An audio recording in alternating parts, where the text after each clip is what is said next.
the son of the American Revolution. Thank you, Gary.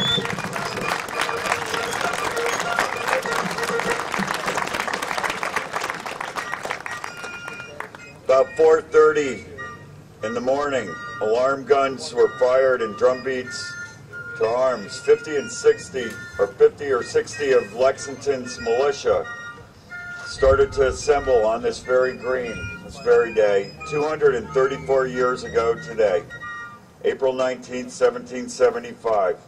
Captain James Parker told his men, "Stand your ground. Do not fire unless fired upon, but if they mean to have war, let it begin here."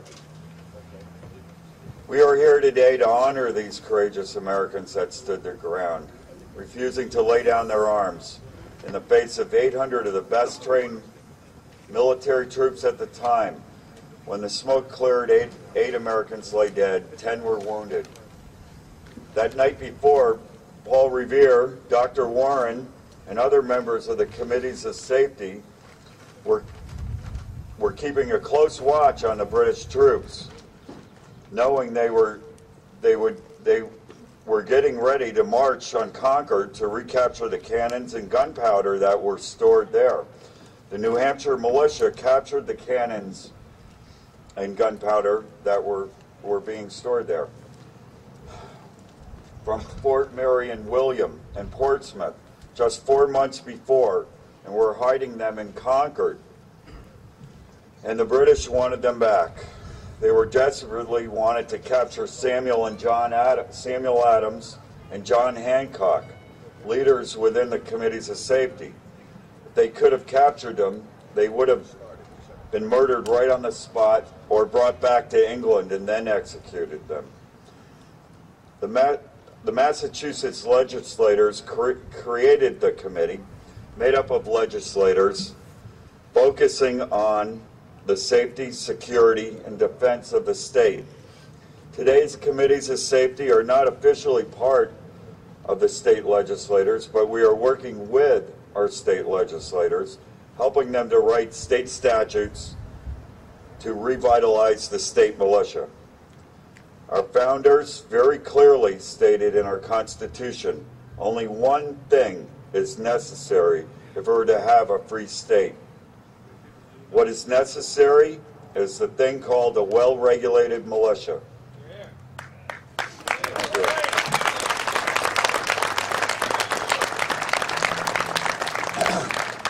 What is a well-regulated militia, you may ask?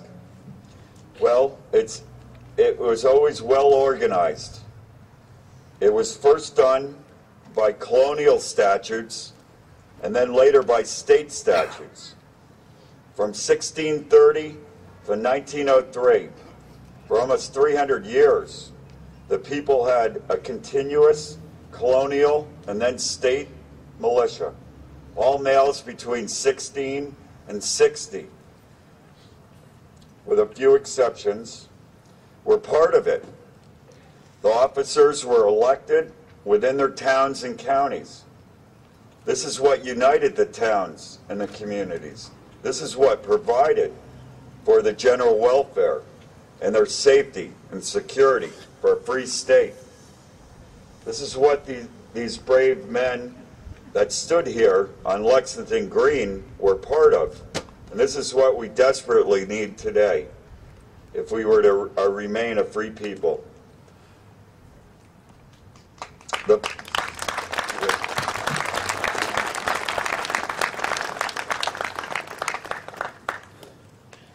The foreign and domestic enemies of America are using the two ancient vital powers to bring us under total bondage.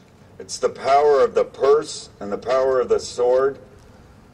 We lost the power of the sword in 1903 with the unconstitutional Dick Act. It did away with the constitutional state militia. We haven't had a functional constitutional state militia in over 100 years anywhere in this country. We have lost the power of the purse just 10 years later in 1913 with unconstitutional Federal Reserve Act. We the people delegated to Congress the power to coin and regulate our money and regulate the value of it. They did not. You might want to go.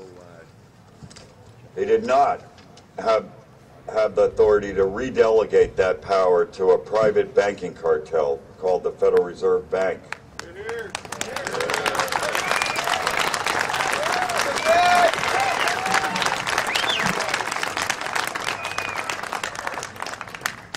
The goal of the committees of safety is to reclaim these two ancient vital powers, the power of the purse and the power of the sword.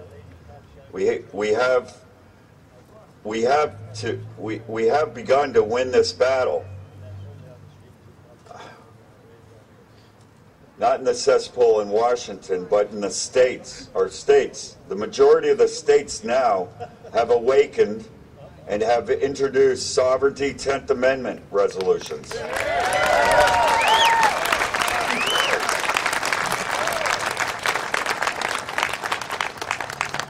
What we are proposing will put the teeth in the 10th Amendment. The petition is we have petitions over here, and I hope all of you will sign before you leave.